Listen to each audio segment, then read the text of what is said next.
Everyone আসসালামু আলাইকুম। আপনারা কিন্তু জানেন গত ৪ তারিখ ডিগ্রির প্রথম মেরিট লিস্টের ফলাফল প্রকাশিত হয়েছে।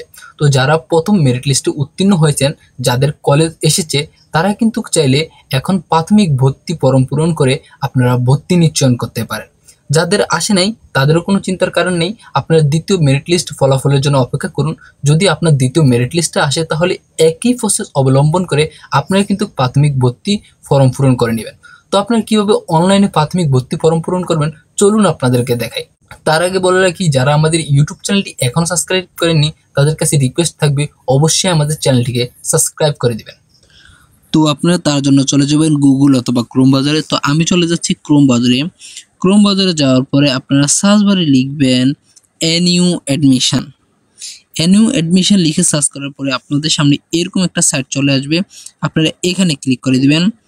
এখানে ক্লিক করার পরে উপরে দেখতে পাচ্ছেন অনার্স, প্রফেশনাল, ডিগ্রি পাস। তো আপনারা কি করবেন, এই যে ডিগ্রি পাস একটা অপশন রয়েছে, আপনারা এখানে ক্লিক করে দিবেন।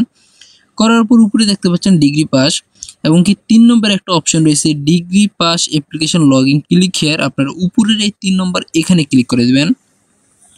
করার পরে এখানে দেখতে পাচ্ছেন application account log in degree pass.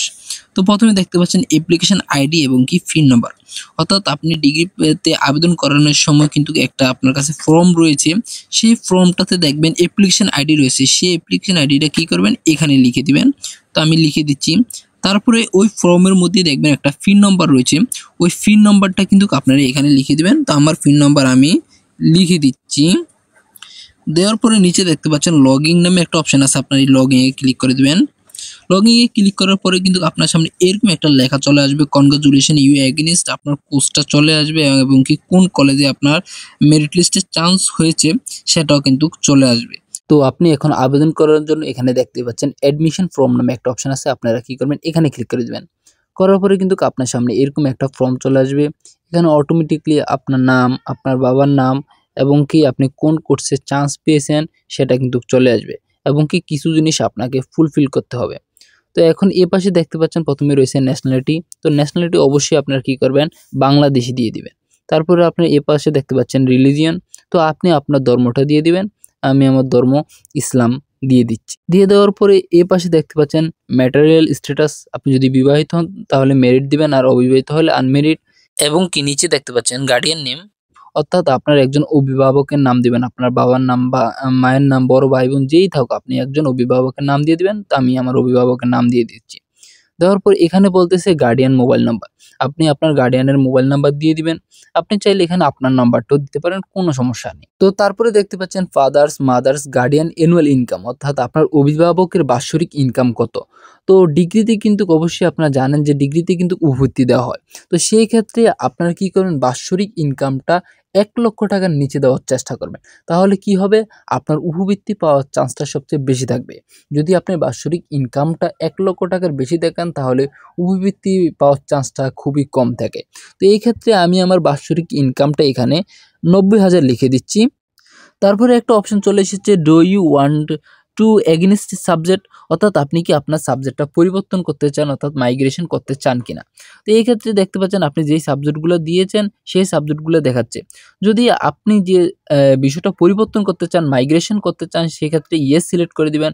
আর যদি না চান তাহলে কিন্তু নো সিলেক্ট করে দিবেন। তো মাইগ্রেশন করার ক্ষেত্রে একটা জিনিস মনে রাখবেন, আপনি যদি প্রথম সাবজেক্টটা দিয়ে থাকেন সেটাই চলে আসে তাহলে কিন্তু আপনি পরবর্তী সাবজেক্টগুলো মাইগ্রেশন করে নিতে পারেন। আর যদি দেখেন দ্বিতীয়, তৃতীয় সাবজেক্ট এসেছে তাহলে কিন্তু প্রথমটা নেওয়ার সুযোগ নেই, তার পরবর্তীতে সাবজেক্ট থাকলে কিন্তু নেওয়া সুযোগ রয়েছে।